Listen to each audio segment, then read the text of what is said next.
Despite the transfer window being closed, we are still able to sign free agents. Both the boys and Rangers have been linked to one player and are set to battle it out for his signature. We will go over this in today's video whilst discussing all the latest Celtic news from the last 24 hours. But first, make sure you like this video and subscribe to the channel for more Celtic content. Celtic Park will welcome a small but vocal travelling support on Thursday evening when Braga visit Glasgow for match day 2 of the Europa League. It's expected that around 400 Braga fans will make the trip from Portugal to back their side in what could prove a crucial clash in the league stages. Braga arrive in mixed form. While they picked up an impressive 1-0 win against Feyenoord in their opening group game, they've struggled domestically, sitting mid-table in the Primeira Liga after a run of 5 league matches without victory. For Celtic, the game offers the chance to build on their opening draw away to Red Star Belgrade and put in a strong home performance, something which became pivotal last season.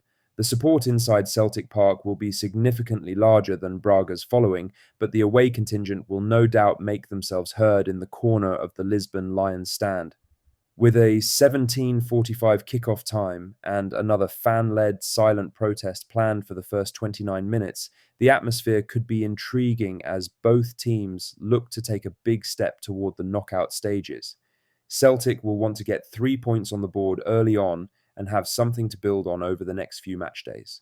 Now for the main story, as journalist Mark Hendry has reported that Celtic and Rangers have both been made aware of a possible signing option in the free agent market. The transfer window may be closed, but clubs can still pick up players who are without a team, and one name has now come into the frame. On his Substack, Hendry explained that French midfielder Pierre Ekwa is looking for a new club after leaving Saint-Étienne earlier this month. The 22-year-old had his contract ended by mutual agreement and is now considering his next move. Fans of English football will remember Ekwa from his spell at Sunderland. He joined them from West Ham United and became a regular part of their championship side. A tall and athletic central midfielder, he is known for his strength in breaking up play while also being able to drive forward. Both Celtic and Rangers have been alerted to the availability of a central midfielder this month, Hendry wrote, noting that clubs have already been approached about his situation. For Celtic, midfield numbers have been stretched in recent weeks due to injuries and rotation. There is no sign yet of direct contact with Ekwa, but his mix of experience in England and France could make him an appealing option. At 22, he still has plenty of time to develop further. The fact he is a free agent makes him even more attractive, as there would be no transfer fee involved. Whether Celtic make a move remains to be seen, but Ekwa is a player whose name has now entered the conversation in Scottish football. In other news, the fallout between Celtic supporters and the Parkhead board continues to intensify. Fans have staged repeated protests in recent weeks, accusing Chairman Peter Lawwell, CEO Michael Nicholson, and majority shareholder Dermot Desmond of failing to back Brendan Rodgers properly in the transfer market. Supporter groups argue the club is stagnating in Europe while sitting on record profits. Last month's financial report showed £77 million in cash reserves and a £33.9 million post-tax profit, sparking fresh anger at what many see as a cautious, risk-averse hierarchy. Late entries and silent protests have taken place at recent matches, with banners demanding change.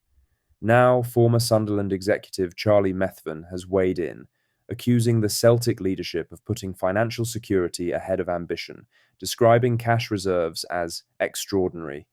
He said, "Celtic have been dominant for an awfully long time, and what they've done, much to their fans' dismay and disgust, is instead of using that domestic dominance to push on and try to become an international force and be competitive in Europe, they basically just put the money in the bank.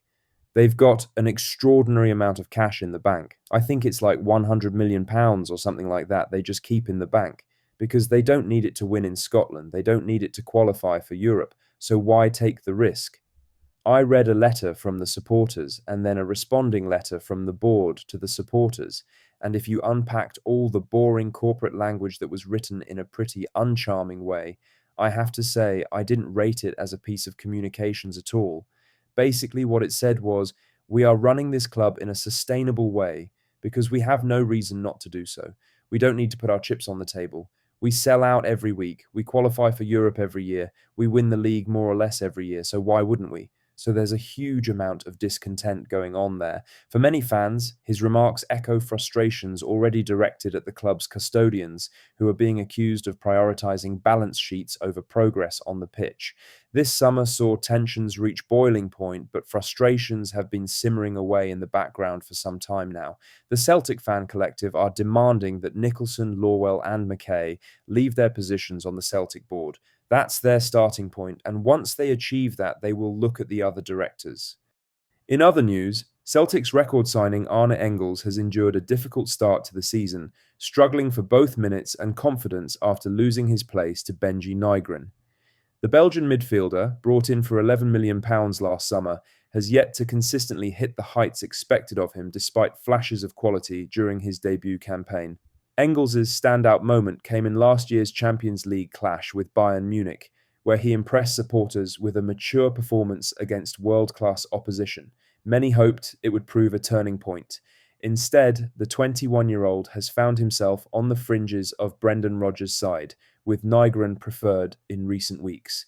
Former Celtic midfielder Peter Grant believes criticism of the youngster has been unfair and insists fans must forget about the fee paid for him.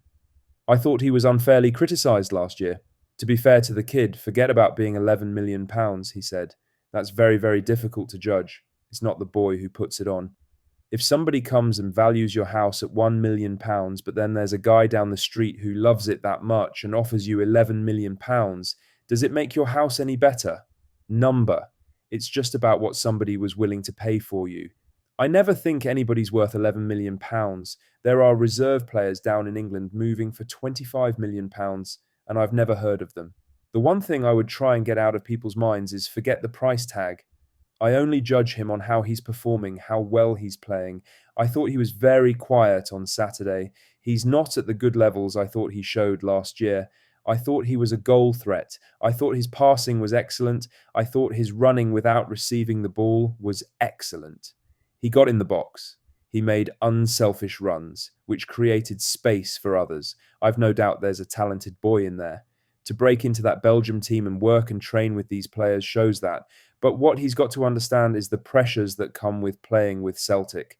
He's a young man. You're always learning your trade. This is what you'll see what he's made of more than anything else. Grant insists Engels' price tag should not define him, instead urging patience as the midfielder develops under the spotlight in Glasgow. What probably doesn't help the player is that he was brought into the club to take Matt O'Reilly's starting spot after he left for Brighton. He's not a player who will hit the same numbers as the Dane, and maybe some expected him to. A change in manager in the summer might be what's needed for Engels to kick on in his Celtic career. What do you think of what we discussed in today's video? Let us know down in the comments section below. Make sure you've liked this video and subscribe to the channel for more Celtic content. Thank you, take care, goodbye.